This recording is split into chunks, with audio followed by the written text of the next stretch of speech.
Well, good morning. My name is Dr. Kevin Garrity, and I am the undergraduate coordinator at Ball State University. And today we're going to talk about what you can expect when you come to audition for us here in the School of Music.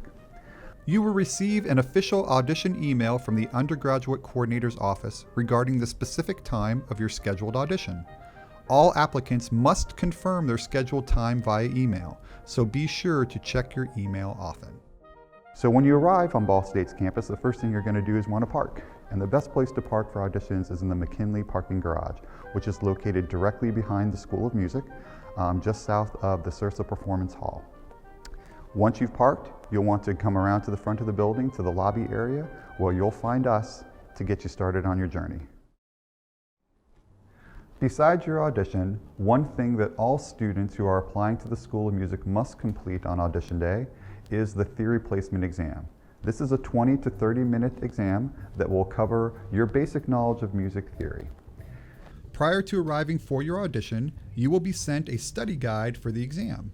But here are a few things you will definitely want to know: identifying pitches in all different clefs, composing various scales, identifying major and minor key signatures, interval identification, and constructing chords and triads of various quality.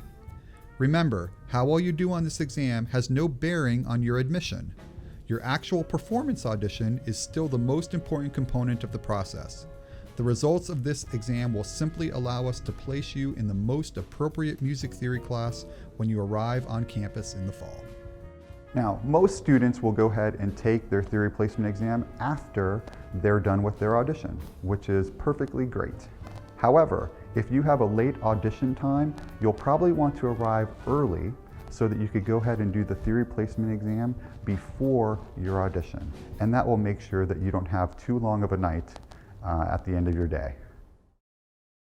Studying and learning how to play the piano are part of every undergraduate degree here at Ball State University. So another part of your audition day will include the completing of a piano proficiency. Piano proficiencies are conducted in one of our small ensemble rooms on the second floor of Sursa Hall. Again, there'll be plenty of signs posted, and we'll also have student workers who can get you to that location when you're ready to go ahead and complete your piano proficiency.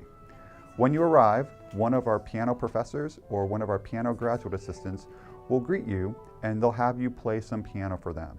If you are a piano player, you should bring a prepared piece that you could share.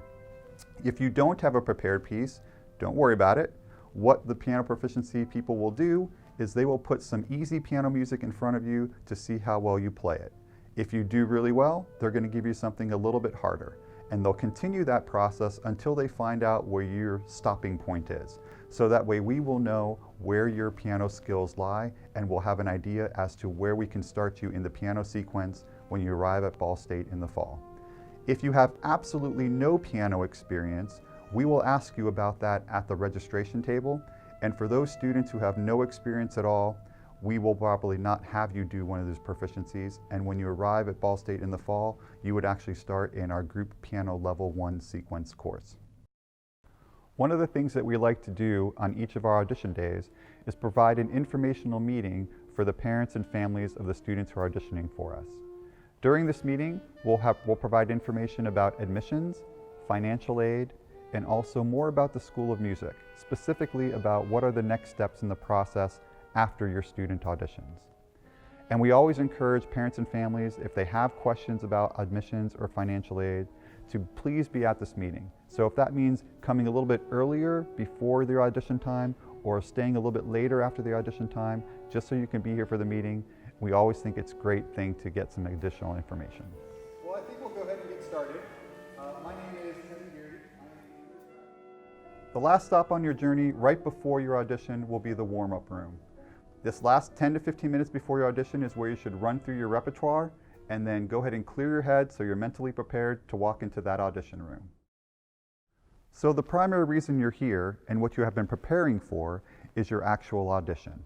Today, we're here in Sursa Performance Hall, where most of our piano players, our voice students, and our string students will actually conduct their auditions here. If you're not one of those instruments or a vocalist, then you'll be assigned to another room somewhere here inside Sursa Performance Hall or in the Music Instruction Building. All that information will be provided to you at the registration desk, And don't worry, we'll have all those students who can help you get to where you need to be so you get to your audition on time. Our faculty always encourage you to prepare for your audition with the help of a private teacher or your band director, choir director, or orchestra director, because those people will have gone through the audition process themselves and they can kind of help you so you know what to expect. During your audition, don't be surprised if the evaluators cut you off at some point in time. We only have so much time to listen to you and everybody else who's auditioning for us, so once they have a really good idea of your musicianship, they may stop you midstream. This is nothing to worry about. You'll be fine. All of our auditions may also include sight singing for vocalists and sight reading for instrumentalists. A couple things you need to remember. If you're an instrumentalist, we recommend that you do not actually use an accompanist. Our evaluators just want to hear you without the piano accompaniment. If you're a voice person, you must have an accompanist. Now you can provide your own, or if you need one, we can provide one for you here at Ball State University, and that will be part of your application process to let us know that.